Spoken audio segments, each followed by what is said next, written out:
Le 6 mars 2025, lors du match aller des huitièmes de finale de la Ligue Europa, les Glasgow Rangers ont créé la surprise en s'imposant 3-1 face à Fenerbahçe à Istanbul.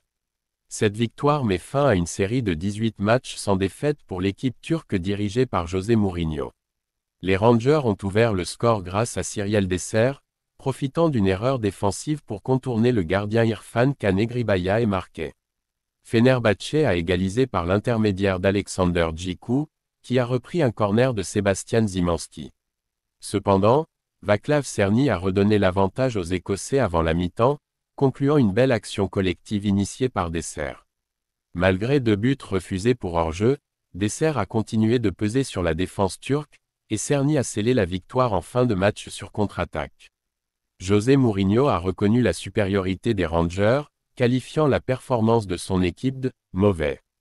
Il a toutefois exprimé son optimisme pour le match retour à Glasgow.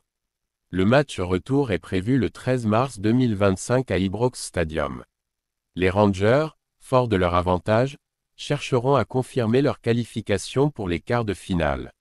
Lors du match aller des huitièmes de finale de la Ligue Europa, les Glasgow Rangers ont créé la surprise en s'imposant 3-1 face à Fenerbahçe à Istanbul, mettant ainsi fin à la série de 18 matchs sans défaite de l'équipe turque dirigée par José Mourinho. Déroulement du match. Dès le début de la rencontre, les Rangers ont affiché une stratégie offensive, perturbant la défense de Fenerbahçe. Le premier but est intervenu à la 12e minute. Cyriel Dessers a profité d'une erreur défensive pour contourner le gardien Irfan Can Egribaya et ouvrir le score. Fenerbahçe a réagi à la 28e minute avec une égalisation d'Alexander Djiku, qui a repris de la tête un corner bien tiré par Sebastian Szymanski. Cependant, les Rangers ont rapidement repris l'avantage grâce à Václav Černý, qui a conclu une action collective initiée par Dessers à la 39e minute. En seconde période, malgré 2 buts refusés pour hors-jeu, les Rangers ont continué de dominer, et Černý a scellé la victoire en marquant son 2e but à la 85e minute sur une contre-attaque rapide. Réaction des entraîneurs. José Mourinho a qualifié la performance de son équipe de « mauvais » et a reconnu que les Rangers méritaient leur victoire. Il a toutefois exprimé son espoir de renverser la situation lors du match retour à Glasgow.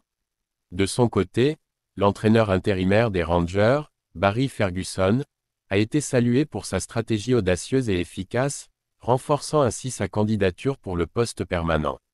Hommage. La victoire des Rangers a été dédiée à Christopher Potter, un supporter écossais tragiquement décédé dans un accident de la route à Istanbul avant le match. Les deux équipes ont observé une minute de silence en son honneur, et les joueurs des Rangers ont porté des brassards noirs.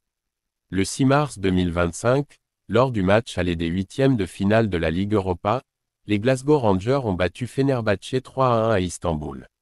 Voici un aperçu détaillé des buts, des tirs et des cartons distribués durant cette rencontre. But. 6e minute, Cyriel Dessers ouvre le score pour les Rangers. Servi par Mohamed Diomande, il profite d'une erreur défensive pour marquer. 30e minute, Alexander Djiku égalise pour Fenerbahçe. Remplaçant de Çağlar Söyüncü blessé, Djiku reprend de la tête un corner bien tiré. 42e minute, Václav Černý redonne l'avantage aux Rangers. Sur une passe décisive de Dessers, Černý conclut une action collective. 81e minute, Černý inscrit son 2e but, portant le score à 3-1, sur une passe de Nicolas Raskin. Statistiques des tirs. Fenerbahçe, 17 tirs au total, 7 cadrés, 10 non cadrés, 6 tirs. Bloqués. Rangers, 8 tirs au total, 6 cadrés, 2 non cadrés. Possession du ballon. Fenerbahçe, 64%. Rangers, 36%. Corner. Fenerbahçe, 11 corners. Rangers, 3 corners. Faute commis. Fenerbahçe, 8 fautes. Rangers, 10 fautes. Carton jaune. 54e minute.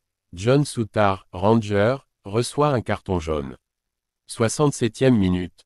Anderson Talisca, Fenerbahçe, est averti d'un carton jaune. Remplacement notable. 16e minute. Alexander Djiku remplace Çağlar Söyüncü, Fenerbahçe, suite à une blessure. 28e minute. Leon Balogun remplace Robin Pröpper, Rangers, après une collision avec son propre gardien, Jack Butland. Ces statistiques reflètent la domination de Fenerbahçe en termes de possession et de tentatives de tir. Cependant, l'efficacité des Rangers, combinée à une solide organisation défensive, leur a permis de repartir avec une victoire précieuse en vue du match retour à Glasgow. Perspective. Avec cette avance de 2 buts, les Rangers abordent le match retour à Ibrox Stadium avec confiance, tandis que Fenerbahçe devra montrer une performance exceptionnelle pour espérer se qualifier pour les quarts de finale.